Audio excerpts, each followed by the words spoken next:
Hey YouTube, it's Kim here again. Sorry about that before, that catastrophe. My cat actually broke my already semi-broken mandolin. So I'm in the bedroom where the cats are not allowed to finish up my video. So, I was talking about how up until a couple months ago I didn't have the terminology to express how I felt or the vocabulary to even be self-aware of all the issues that affect gender variant people, such as binding for one, and the whole FTM world.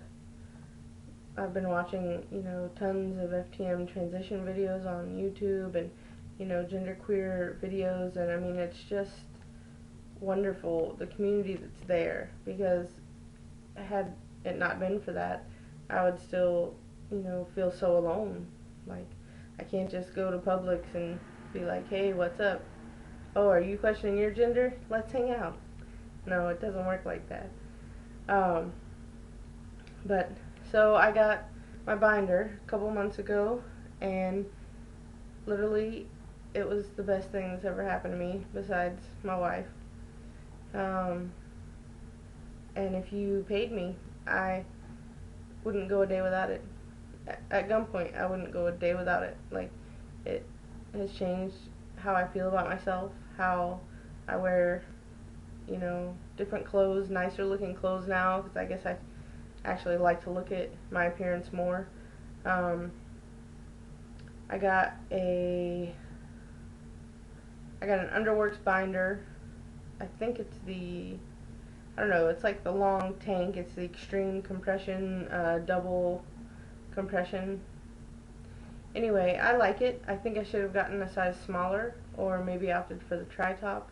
It's not as flat as I would like, but I'm pretty big chested, so I don't know if I can ever get it as flat as I'd like and still be able to breathe. So when I got my binder, I've always had breast dysphoria, but I never really knew that was a thing. I never knew it was a term. I never knew there was a word for that. I just hated my boobs.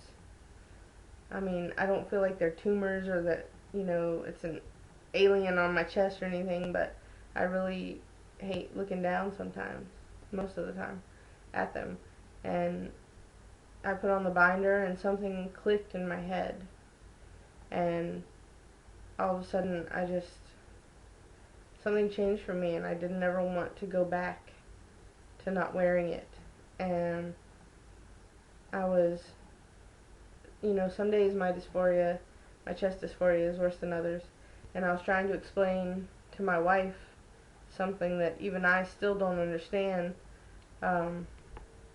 how when I got my binder, my dysphoria got worse.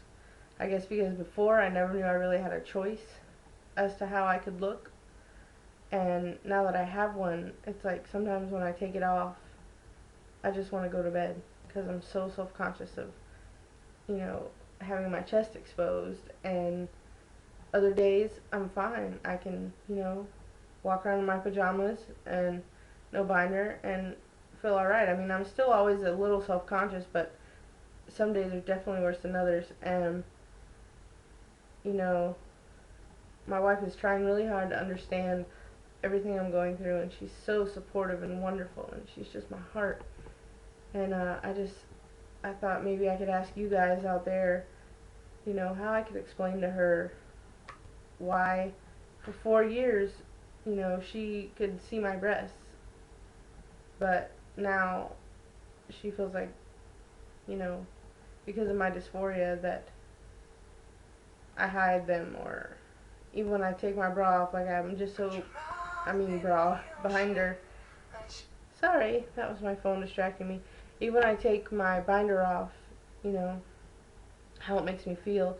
I can't explain how that has changed.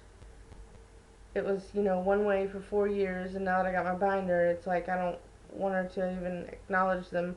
Whereas she's never really been allowed to touch them. Sorry, phone again. She's never I mean, I don't prefer her to touch them. She's allowed to do whatever she wishes. I wouldn't impinge upon her free will, of course, but I don't enjoy my breast being messed with much like the rest of my genitalia. Doesn't do much for me. Um, so, yeah, if you trans guys or gender variant people have any advice as to, how I can even explain to myself the whole extent of breast dysphoria, um, I know that I don't know in which direction I'm heading. I feel very middle of the road as far as my gender. And when I say middle of the road, I don't mean not masculine. I mean in between male and female. Like, I feel like a female because that's all I've ever known all my life. But I've never truly felt like a female. But I don't feel like a male because I don't know what that feels like because I'm culturally a female. I'm socially a female, you know what I mean? So, I don't know, it's very hard to explain. I just feel like a very masculine identified person. I don't know if that means one day I'll transition. I don't know if it means I'll be like this forever. I don't know if it means I'll get top surgery or just a breast reduction. Like, I haven't got any of it figured out yet, but I'm glad I am beginning to get a support system in place because I really felt alone and horrible for a while about it. I'm going to see, I'm located in Florida, by the way, so I'm going to see a gender therapist, and I've been to 2 sessions. I have the support of my wife. She's wonderful. I just recently told my mother, who is equally as wonderful, and said she was actually waiting on me to tell her for about a year. It's like, thanks, Mom. You could have told me. Saved me some grief. And since I told my mom, I felt, I guess, inspired by her reaction, and I told, I think, 5 of my friends. One knew, but it kind of was this elephant in the room, at least to me, my perspective. So it was nice to tell them. Oh, alright, well, it seems like I have to return my wife's phone call. So I'll conclude this video, but I will definitely be on here more. Like I said, I could use some advice.